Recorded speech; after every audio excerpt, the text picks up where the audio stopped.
Hi class, Dr. Colson here. I want to give you your update from last week's assignment. We really talked about section 504 on that, so I want to go through and talk to you about the discussion questions that you had on there.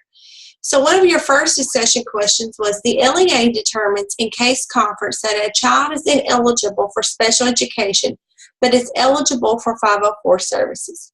The parent refuses to accept that decision, indicating that if the child is eligible for 504 services, he must also be eligible for IDEA services.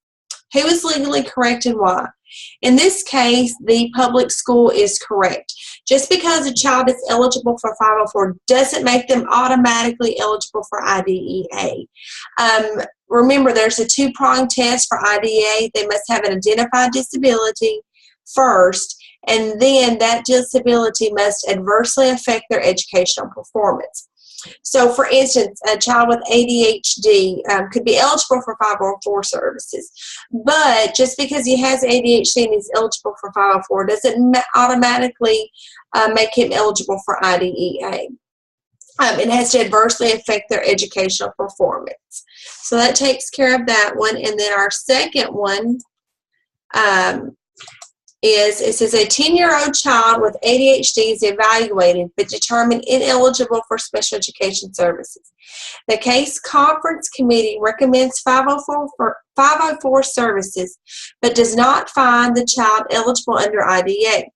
The parent argues that because of his son's ADHD, his son's grades are suffering, and ADHD is a disability itself and should receive special education services. Who is legally correct and why? It is the public school again. Just like I told you before, ADHD does not qualify. It's not a qualifying disability. It is not its own category. If a child is eligible under IDEA, ADHD falls under other health impairment. So they recommend 504, but it's not eligible under IDEA. It has to adversely affect their educational performance, not just it messes with it a little bit. It has to adversely affect. So that kind of goes with that one. So that kind of takes care of our questions there. Hang on just a second. Also, if you have any other questions about those or need more details, make sure you just let me know about that. And then let me go over, let's see what anything else that I wanted to talk about in that chapter. And really, you're going to have a lot of kids with 504 plans, and they do a service plan with those that are similar to an IEP, but it's not an IEP. And really, in a 504, you're making more accommodations and not necessarily modifications to the curriculum. So make sure you're looking at those. And looking ahead to week 6, you've got the Americans with Disability Act.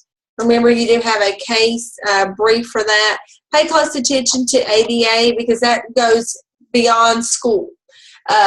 This is out in the work field, college, all those kinds of things are affected with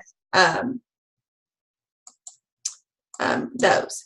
All right, well, I hope you have a great week, and let me know if I can do anything to help you. Also, the following week is already opened up. You do have a paper that is due, so make sure you take a look at that early.